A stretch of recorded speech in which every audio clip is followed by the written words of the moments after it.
नमस्कार, आप देख रहे हैं खबर फास्ट। तो मैं हूं आपके साथ शमशेर सिंह। बड़ा मुद्दा में आप सभी का स्वागत है।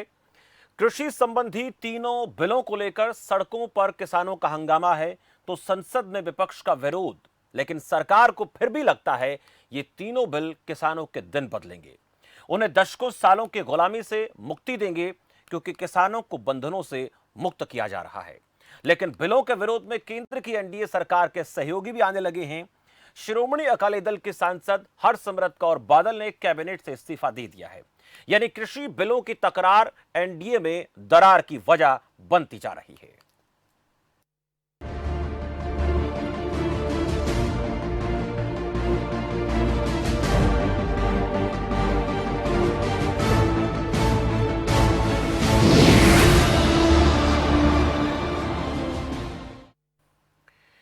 लोकसभा में कृषि से जुड़े तीनों बिल पास हो चुके हैं, जिनका लोकसभा में कांग्रेस, लेफ्ट और डीएमके ने तो विरोध किया ही। इसके साथ ही बीजेपी की सहयोगी अकाली दल ने भी इसका विरोध किया। बिल पास होने पर पीएम मोदी ने कहा कि किसानों को भ्रमित करने में बहुत सारी शक्तियां लगी हैं। मैं अपने किसान भाइयों और बहनों को आश्वस्त करता हूं कि एमएसपी और सरकारी खरीद की व्यवस्था बनी रहेगी। ये विधेयक वास्तव में किसानों को कई और विकल्प प्रदान कर उन्हें सही मायने में सशक्त करने वाले हैं। इस कृषि सुधार से किसानों को अपनी उपज बेचने के लिए नए नए अवसर मिलेंगे, जिससे उनका मुनाफा बढ़ेगा। इससे हमारे कृषि क्षेत्र को जहां आधुनिक टेक्नोलॉजी का लाभ मिलेगा, वहीं अन्नदाता सशक्त होंगे। पंजाब के भटिंडा से सांसद और केंद्रीय खाद्य प्रसंस्करण मंत्री हरसिमरत कौर बादल ने इसको लेकर ट्वीट किया कि मैंने किसान विरोधी अध्यादेशों और कानून के विरोध में केंद्रीय मंत्रिमंडल से इस्तीफा दे दिया है। किसानों के साथ उनकी बेटी और बहन के रूप में खड़े होने पर मुझे गर्व है। वहीं इस मामले में विपक्ष की बात करें तो वो पूरी तरह से एकजुट नजर आ रहा है। विपक्षी दलों का आरोप है कि ये एमएसपी खत्म करने की दिशा में उठाया गया पहला कदम है। विपक्ष के वार के बीच अब सत्ता पक्ष के सहयोगी शिरोमणि अकाली दल के रवैये से ऐसा लग रहा है कि बिलों के तकरार के चलते एनडीए में भी दरार पड़ती नजर आ रही है। बीजेपी इससे कैसे निपटेगी, यह देखना दिलचस्प रहेगा। लेकिन सवाल बड़ा यह है कि अपने सहयोगियों के विरोध के बाद भी सरकार इन बिलों को पारित करवाने में क्या जल्दबाजी कर रही है, इस पर हम बातचीत करने वाले हैं। क्योंकि एक तरफ तो सरकार का यह कहना है कि ये बिल किसान हितैषी हैं, किसानों को ठीक से समझाने की कोशिश हम कर रहे हैं, लेकिन कुछ लोग बीच में व्यवधान डाल रहे हैं। और सवाल यह कि फिर अगर ऐसी बात है तो सरकार के सहयोगी दल ही इन बिलों को क्यों नहीं समझ पा रहे, अगर इस प्रकार के ये बिल हितैषी हैं तो। इस बात को लेकर आज हम चर्चा करने वाले हैं। हमारे साथ कुछ मेहमान जुड़ चुके हैं। उन मेहमानों का परिचय पहले आपसे मैं करवा देता हूं, फिर बातचीत करेंगे। अजय वर्मा है, प्रवक्ता कांग्रेस पार्टी से। वर्मा जी, बहुत बहुत स्वागत है आपका खबर फास्ट पर। विजय सरदाना कृषि विशेषज्ञ के तौर पर हमारे साथ हैं। सरदाना जी, आपका भी बहुत बहुत स्वागत है। केपी मलिक वरिष्ठ पत्रकार हैं। मलिक साहब, बहुत बहुत स्वागत है आपका खबर फास्ट पर। सबसे पहले मलिक साहब, मैं आपसे जानना चाहूंगा, बीजेपी से हमारे साथ प्रवक्ता जुड़ेंगे मुकेश त्यागी, अभी जुड़े नहीं है, उनसे भी बातचीत करेंगे आप लोगों से राय लेने के बाद। एक तरफ तो सरकार ये कह रही है कि बिल किसान हितैषी हैं, किसानों का इसमें हित है और किसानों के हित को ध्यान में रखते हुए सारे काम किए जा रहे हैं। दूसरी तरफ एमएसपी को लेकर प्रधानमंत्री मोदी ने भी अपनी तरफ से ये गारंटी दे दी है कि आप लोगों को निश्चिंत रहें, आप लोगों को डरने की जरूरत नहीं है, एमएसपी कहीं पर भी खत्म नहीं की जा रही है। तीसरा ये कि बीजेपी के सहयोगी दल हैं, उन्हीं में भी कहीं ना कहीं इस बात को लेकर नाराजगी नजर आ रही है। शिरोमणि अकाली दल की तरफ से हरसिमरत कौर ने अपने पद से इस्तीफा दे दिया, उन्होंने कैबिनेट मंत्री के पद से इस्तीफा दे दिया। उनका यह कहना है कि ये किसान हितैषी नहीं है, इसलिए हम अपने पद से इस्तीफा दे रहे हैं। तो क्या शिरोमणि अकाली दल जैसी पार्टी को भी बिल समझ नहीं आ रहे, जैसे कि बात कर रही है सरकार कि ये बिल किसानों को समझने में थोड़ी दिक्कत हो रही है, विरोधी दल जो है वो कहीं ना कहीं इन चीज़ों को, लोगों को, किसानों को बरगलाने की कोशिश कर रहे हैं। तो सवाल ये कि इसके पीछे वजह क्या नजर आती है, क्यों शिरोमणि अकाली दल भी इसके विरोध में उतर आई है? देखिए, सबसे अगर मैं आपको बताऊं, 2 दिन पहले भी चर्चा में यही बात हुई थी और मैंने आपको ये कहा था, तो अगर बीजेपी और सरकार ये कह रही है कि किसान हितैषी बिल है, तो सरकार फेल कहाँ हुई है अपने सिस्टम में? वो अपनी बात क्यों नहीं किसान तक पहुंचा पाई है? मेरा सवाल ये है, जैसे आपने कहा कि शिरोमणि अकाली दल की जो मेंबर हैं, मंत्री जी, उन्होंने इस्तीफा दिया है। उन्होंने इस्तीफा जो है कल दिया है। क्या उनको जब कैबिनेट की मीटिंग हुई थी उसमें उनको पता नहीं चला? मेरा मानना ये है कि जिस प्रकार से फ्रंट पे आई है पंजाब सरकार और वहां के मुख्यमंत्री ने कहा है कि इन अध्यादेशों के खिलाफ हम कोर्ट में जाएंगे, तो उससे कहीं ना कहीं दबाव में ये पार्टी आई है और पार्टी ने डिसीजन लिया है कि अपने मंत्री का इस्तीफा कराया जाएगा। नंबर 1।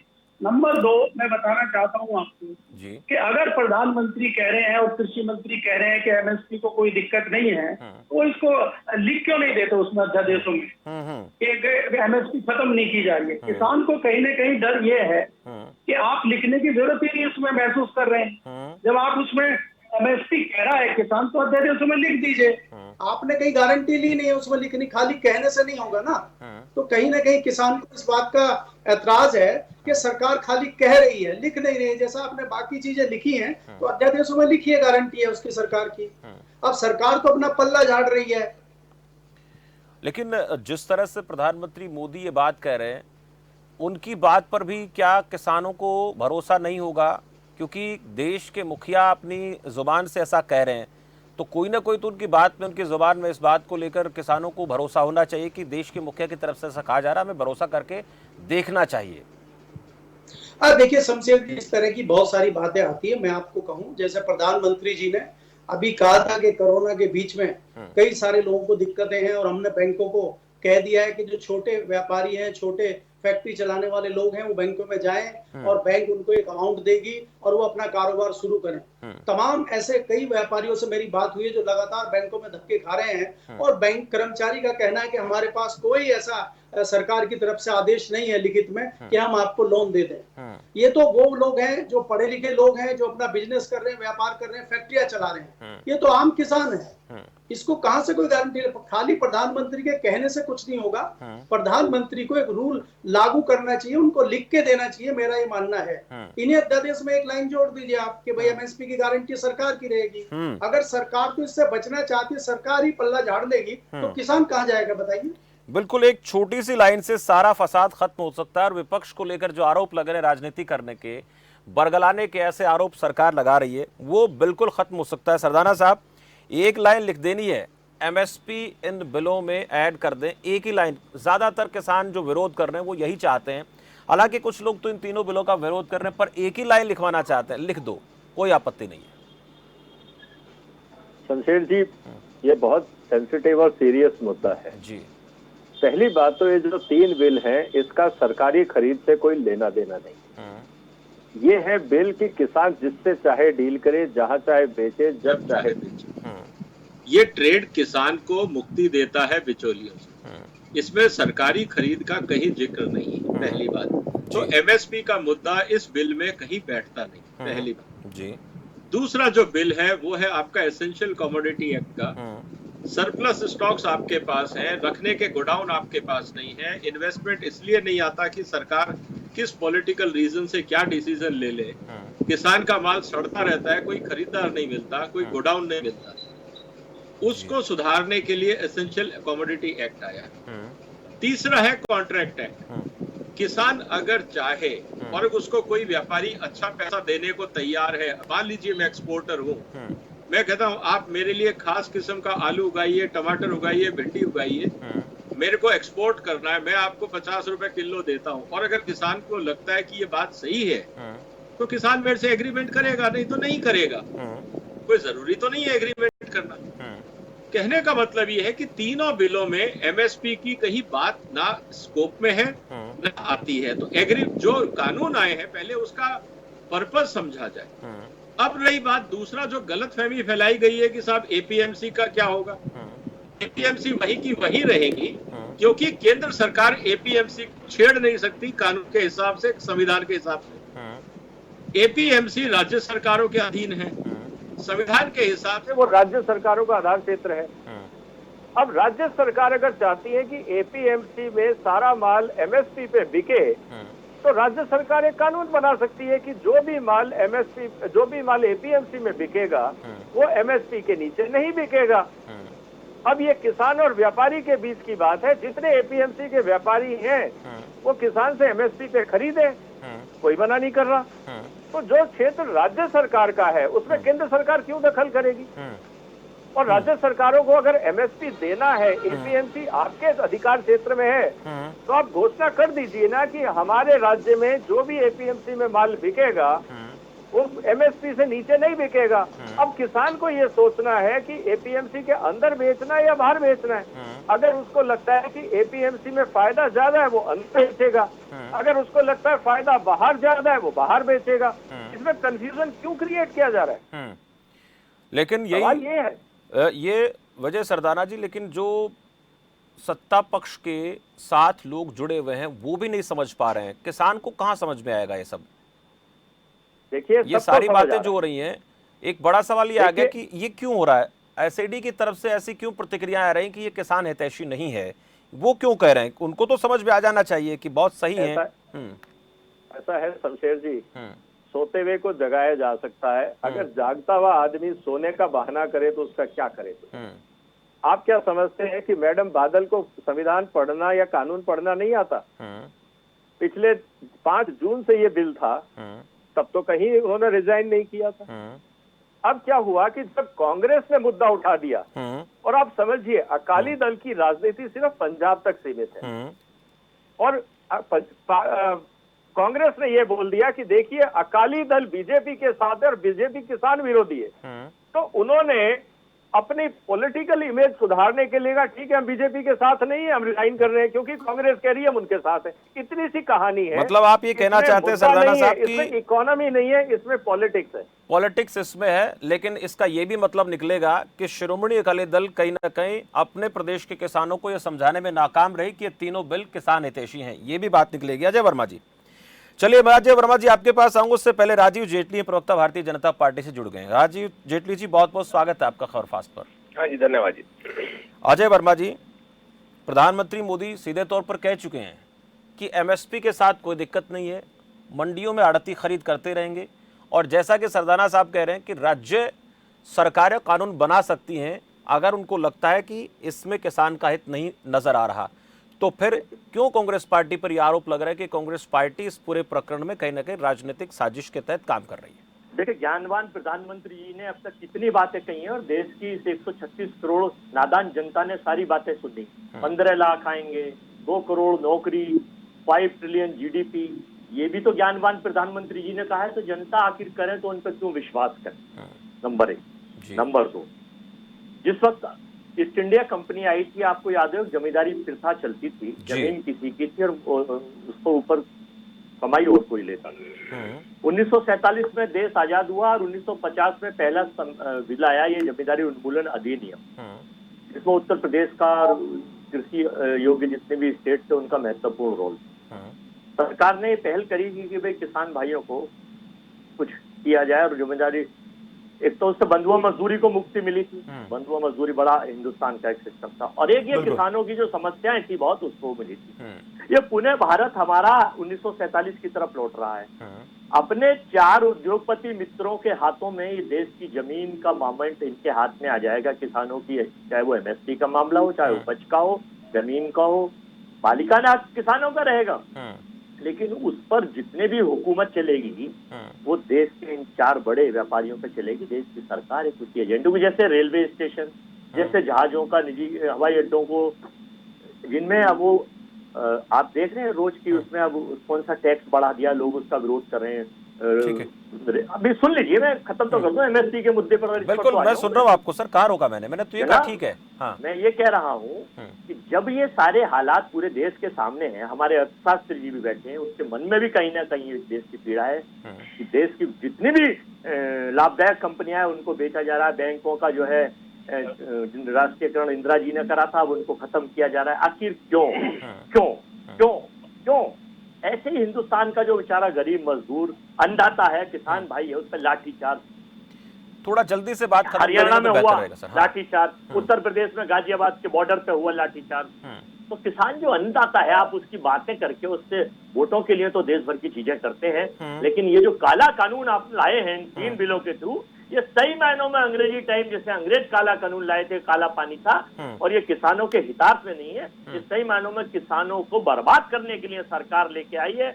और अन्नदाता से उसका हकूक राहुल गांधी जी ने ट्वीट किया है, आप बार बार उसको दिखा रहे हैं कि अब किसानों से छीनेंगे और अपने मित्रों की झोली भरेंगे। प्रियंका जी ने भी कहा, कांग्रेस पार्टी का वर्कर और कांग्रेस के लोग इसी बात को लेकर जनता के बीच में, किसानों के बीच में, सरकार को अगर भरोसा दिलाना है तो अन्नदाता को एमएसपी के मुद्दे पर एक हमारे साथी कह रहे थे कि लिखित में 2 लाइन लिख दें, ठीक है, लेकिन वो नहीं लिखेंगे। ठीक है वर्मा साहब, मकसद ये है, ये काला कानून है, सरकार को इसे वापस लेना चाहिए, नहीं अन्नदाता नाराज होता तो हिंदुस्तान की सत्ता बदलते देर नहीं लगेगी। ठीक है, मैं जवाब लेता हूँ राजीव जेटली जी से। राजीव जेटली जी आपके पास आऊंगा, उससे पहले मैं केपी मलिक साहब आपको बता दूं कि 1947 के देश में और आज के देश में क्या कोई बहुत अंतर नहीं आ गया है? पहले के दौर के किसान में और आज के दौर के किसान में समझदारी में फर्क नहीं आ गया है? अगर उसको कुछ गलत लगेगा तो क्या उसका वो विरोध नहीं करेगा? आज किसान क्या सरकार की नीतियों को आंख मूंद कर स्वीकार कर लेगा? इस पर आपसे बातचीत करूंगा। सरकार जो कह रही है उस पर भरोसा किसान को क्यों नहीं हो रहा, ये आपसे पूछूंगा। और 47 के किसान में और आज के किसान में क्या फर्क नहीं आ गया? इससे कोई गलत है तो कल विरोध कर सकता है। राजीव जेटली जी, आपसे मेरा सवाल ये कि अगर बहुत बेहतर ये बिल हैं, किसान के हित में हैं, तो फिर आप ही की पार्टी के सहयोगी लोग जो है इसका विरोध क्यों कर रहे हैं? देखिए, अगर आप हरसिमरत कौर जी की बात करें तो उन्होंने एक स्टेटमेंट दिया, उन्होंने कहा है कि मैं इस बिल को किसान हितैषी बिल मानती हूँ। ये मेरी विफलता है कि मैं किसान को समझाने में असफल रही और मेरा किसान अभी समझ नहीं पाया है। अगर वो समझ नहीं पा रहा है और मुझे किसान के साथ रहना है तो मुझे इस्तीफा देना पड़ेगा, ये उनके स्टेटमेंट है। उन्होंने कहीं पर भी बिल का विरोध नहीं किया। नहीं, उनका ट्वीट तो ये कहता है जेटली जी कि ये किसान जो अध्यादेश किसान विरोधी है, उनका ट्वीट हम चला रहे हैं, जो उन्होंने बोला वही हम चला रहे हैं। पढ़ लीजिए जरा अपना वाला ट्वीट। मैं जो ट्वीट चला रहा हूँ जेटली जी, मैं सिर्फ वही बता रहा हूँ, उसको लेकर मैं आपसे बात कर रहा था। बोलिए। नहीं, अब आप बात ये आती है कि मैंने आपको हरसिमरत कौर जी की बात बता दी, उन्होंने जो स्टेटमेंट दिया है वो स्टेटमेंट भी आपके पास होनी चाहिए मेरे ख्याल से। अब मौजूदा मैं तो सर उनका ट्वीट बता सकता हूँ जेटली जी आपको। ठीक है सर, बोलिए। स्टेटमेंट होनी चाहिए आपके पास, सब जगह चली है वो। तो मुद्दा यहाँ पर यह है कि अगर स्टेटमेंट के बाद उन्होंने ट्वीट किया है तो वो किस परिस्थितियों में किया है, किस दबाव में किया है, कौन सी राजनीतिक परेशानियां हैं, वो एक अलग सब्जेक्ट है, उसका जवाब हरसिमरत कौर जी खुद देंगी। अब रही बात कि पहले सब कुछ अच्छा ही अच्छा था, ये तो काला कानून है। भारतीय जनता पार्टी जितने कानून लेके आई है सब काले कानून है।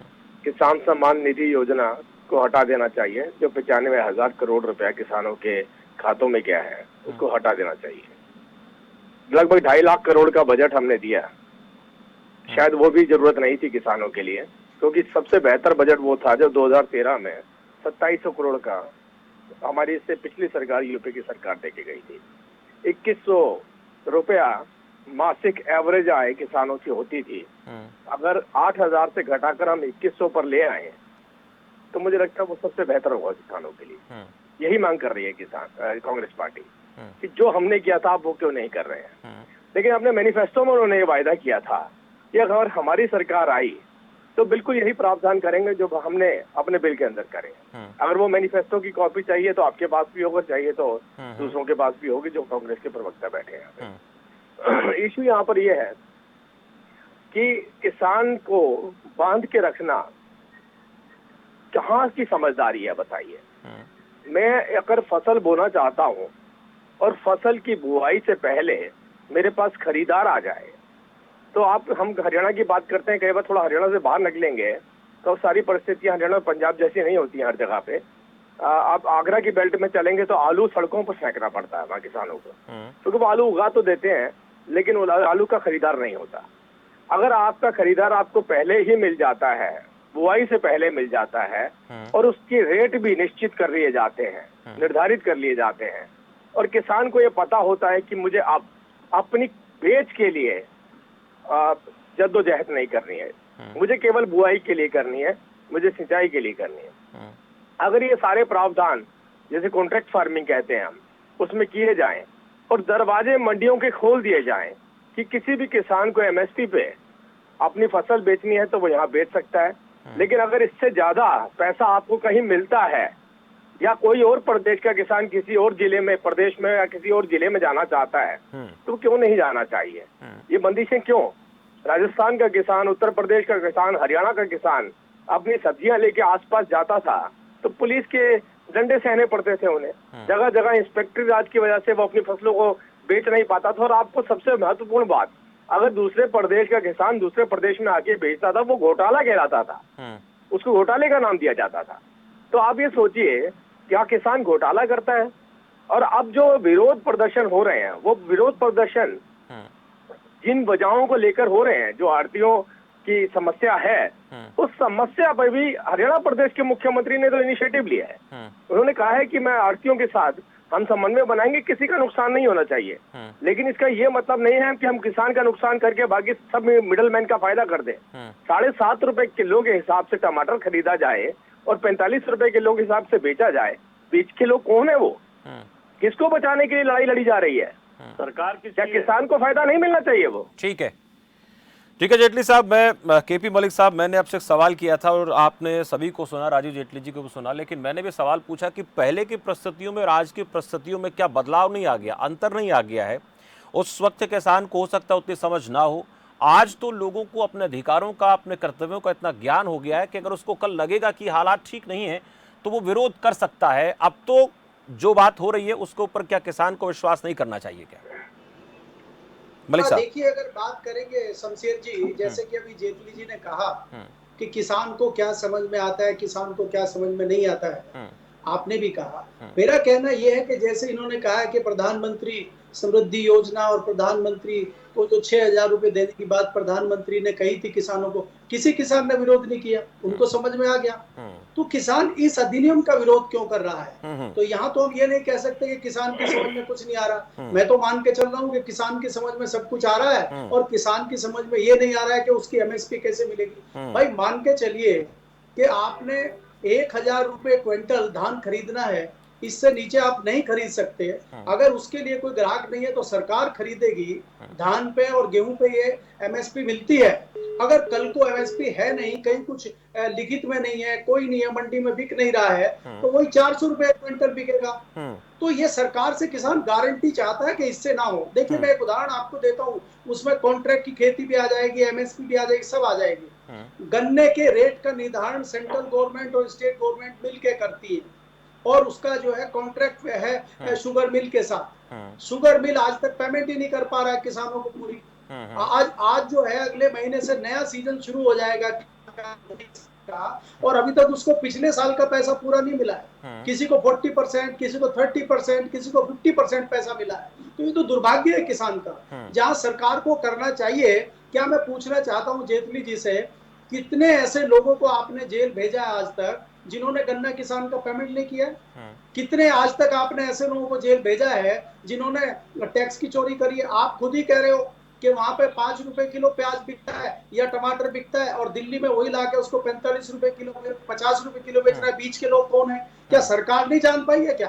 5 साल कंप्लीट करने के बाद में हरियाणा सरकार, केंद्र की सरकार दोबारा से आई है, क्या 7 सालों में नहीं जान पाए आप? क्या ये भी किसान ही बताएगा कि बीच के लोग कौन है? तो ये कहीं ना कहीं मैं मानता हूं कि सरकार जो है इसमें विफल रही है अपनी बात को किसान तक पहुंचाने में। मैं हो सकता है, मैं उनका विरोध नहीं करता हूं, एक पत्रकार होने के नाते मैं ये नहीं कहूंगा कि तीनों अध्यादेश खराब हैं। अध्यादेश बहुत पुराने हैं, उनमें सुधार होना चाहिए। लेकिन सुधार होने का मतलब ये होना चाहिए कि चाहे वो विपक्षी दल हो, चाहे किसान के पक्षकार हो, चाहे किसान हो, चाहे किसान नेता हो, उनसे कहीं ना कहीं सलाह मशवरा सरकार को करना चाहिए। बिल्कुल चर्चा करनी चाहिए थी। मलिक साहब, ये बड़ा अहम बात, कृषि विशेषज्ञ हैं, क्या इन्होंने इनसे बुला के सरकार ने पूछा है? और दूसरी चीज एक और बहुत बड़ी आपत्ति है, क्या इतना बड़ा कोरोना काल चल रहा है, विपत्ति काल चल रहा है, उसी दौरान जल्दी से बिल को लाना जरूरी था क्या? पार्लियामेंट हाउस में बहुत जल्दी अब इसी बात को लेकर चर्चा कर रहे थे मलिक साहब की इतनी जल्दबाजी क्या लगता है सरकार ने की? विचार नहीं किया जाना चाहिए था क्या? और अब भी कौन सा वक्त निकल गया? अगर इस पर विचार कर लिया जाता है सदाना साहब, और 4 महीने 5 महीने बाद कोई बहुत बड़ा अंतर नहीं पड़ेगा। अगर 70 साल से किसान इस हालत में है, वो 6 महीने और झेल लेगा अपने इसी हालात को। क्या इस पर किसानों से विचार विमर्श, किसान नेताओं से विचार विमर्श, उनकी राय नहीं ली जानी चाहिए थी? या फिर जो सत्ता में लोग बैठे हैं, जो लोग मंत्री हैं या जो सलाहकार हैं, वही सब कुछ है, किसान कुछ नहीं है? पिछले 30 साल से भारत का किसान क्या मांग रहा था सरकार? आप YouTube पे जाइए, महेंद्र सिंह टिकैत साहब के स्पीच को सुनिए। ताकि जितने रिप्रेजेंटेशन आज तक किसानों ने दिए हैं सरकारों को, राज्य सरकारों को, अलग अलग पॉलिटिकल पार्टीज को, जनता की और किसानों की डिमांड क्या रही है? कांग्रेस ने जो अपने मैनिफेस्टो में लिखा है कि हम मंडी कानून बदलेंगे और एसेंशियल कमोडिटी एक्ट बदलेंगे, क्या उन्होंने बगैर सोचे समझे लिख दिया? क्या उनके पास किसानों के फीडबैक नहीं आए थे? यही चीज बीजेपी ने अपने मैनिफेस्टो में लिखी, तो क्या बीजेपी को किसानों का फीडबैक नहीं आया था? मैनिफेस्टो आप बिना सोचे समझे बगैर बात किए बनाते हैं। कहने का मतलब यह है कि 30 साल से ये डिमांड थी और हर बार ज्ञापन में यही बात कही जा रही थी। लेकिन जब कोरोना आया, आपके एपीएमसी मंडी बंद हो गई, किसानों को समझ में नहीं आया किधर बेचें, क्योंकि मंडियां बंद थी। व्यापारी किसान से डील नहीं कर सकता क्योंकि कानून कहता है कि आपको मंडी के थ्रू ही जाना पड़ेगा। तो सरकारों ने कहा कि साहब, जब कानून हमारे लिए रोड़ा बन गया कोरोना के टाइम पे, किसान की फसल बर्बाद हो रही है, खरीदार उससे ले नहीं सकता क्योंकि एपीएमसी कानून कहता है कि आपको मंडी के माध्यम से लेना होगा और मंडियां बंद हैं, तो हम क्या किसानों को मरने के लिए छोड़ देते? तो हर राज्य सरकार ने ये कहा कि एपीएमसी अगर बंद है तो आप चिंता मत करो, आप डायरेक्ट कस्टमर से डील करो। ठीक है। किसानों का ये कहना है कि जिस आलू के प्राइस हमें कभी भी 4 रुपए से ज्यादा नहीं मिले, हमने 14 रुपए, 15 रुपए, 20 रुपए किलो बेचे, हमें तो मजा आ गया। पहली बार हम बाजार में गए, ठीक है, डिमांड आई किसानों की कि साहब ये हमारे लिए हमेशा के लिए क्यों नहीं कर देते? ठीक है। जब ये कानून बना, आज आपको एतराज क्यों है? ठीक है, छोटा सा सवाल वर्मा साहब, ऐतराज क्यों है? जल्दी से जवाब दें, वक्त बहुत कम है, 30 सेकंड आपके पास है। देखिए, हमारा सीधा सा ऐतराज ये है, देश का अन्नदाता सड़कों पर क्यों है? देश का अन्नदाता अपना प्रदर्शन हिंदुस्तान के हर स्टेट में क्यों है? इसका मतलब यह है कि इस कानून में, इस काले कानून में जो खामियां हैं, जो कमियां हैं, वो विशेषज्ञों से, किसानों के दल से, प्रतिनिधिमंडल से सरकार विपक्ष को विश्वास में ले, चर्चा परिचर्चा करे और तब इसको पारित करे। जल्दबाजी में करे तो 52 लाख मरीज कोरोना के हो चुके हैं, 1 लाख के करीब मौत हो चुकी है। ये प्रायोरिटी का विषय नहीं है किसानों वाला, प्रायोरिटी का विषय इस वक्त कोरोना और देश की जीडीपी और व्यापार और रोजगार है। ठीक है, शुक्रिया वर्मा साहब आपका जुड़ने के लिए। मैं वक्त नहीं है, फिर कभी चर्चा इस मुद्दे पर लगातार होती रहेगी। सरदाना साहब बहुत बहुत धन्यवाद। मलिक साहब आपका भी शुक्रिया। और हमारे साथ राजीव जेटली, प्रवक्ता भारतीय जनता पार्टी, जुड़े, उनका भी बहुत बहुत शुक्रिया। किसानों के हितों की बात सरकार इस तरीके से कह रही है कि यह सब होना इसलिए जरूरी था क्योंकि किसान को आजादी चाहिए थी और किसान को मंडी में अपनी फसल बेचने में कई बार दिक्कतों का सामना करना पड़ रहा था। उसको अगर बाहर बेहतर रेट देने की बात सरकार करती तो इसमें किसानों को आपत्ति नहीं होनी चाहिए। और अब तो प्रधानमंत्री मोदी ने भी ये बात अपनी तरफ से कह दी है कि जो एमएसपी की बात हो रही है और आड़ती सिस्टम की बात हो रही है, जो मंडियों में सरकारी खरीद हो रही है, उसमें कोई बदलाव नहीं आएगा। अगर किसान चाहे तो वहां पर अपनी फसल बेच सकता है और अगर उसको उससे ज्यादा रेट कहीं बाहर मिल रहा है तो वो वहां पर बेच सकता है। अब सवाल यह भी निकलकर सामने आता है कि इस प्रकार की व्यवस्था से कुछ किसानों को, या जो अलग अलग जगहों से प्रदर्शन हो रहे हैं, उन किसानों को नाराजगी है कि हमसे विचार कर लिया जाना चाहिए था। ऐसा ही जो विचार है वो विपक्ष का भी है। अब बड़ा दिलचस्प है कि क्या इन वैचारिक मतभेदों के चलते ये तीनों बिल कानून बन जाएंगे या आने वाले दिनों में इनमें कोई बदलाव हो सकता है, जिस तरीके का इस वक्त जो माहौल देश में बना हुआ है। और एक बात यह भी कि जो किसान 1947 में था उसकी समझ में आज कितना अंतर आ गया। वो जैसे कि मलिक साहब कह रहे थे कि सरकार की कोई बेहतर योजना आती है तो हाथों हाथ लेते हैं, सरकार का धन्यवाद भी करते हैं, लेकिन अब इन बिलों को लेकर किसानों में कहीं ना कहीं थोड़ी सी नाराजगी है। उस नाराजगी को वो इस लिहाज से दूर करवाना चाहते हैं कि आप अगर सरकारी खरीद में एमएसपी की बात करते हैं तो फिर इन बिलों में भी ऐसी कोई लाइन लिख दें ताकि हमें किस प्रकार की दिक्कत ना हो। अब बड़ा ये आने वाले दिनों में इसका पता चलेगा कि इनमें कुछ बदलाव हो पा रहा है, नहीं हो पा रहा है, या फिर ये बिल कानून बनने जा रहे हैं। ये बड़ा दिलचस्प है, आने वाले दिनों में देखने को मिलेगा। फिलहाल इस चर्चा में इतना ही, मुझे दीजिए इजाजत और आप देखते रहिए खबर फास्ट। नमस्कार।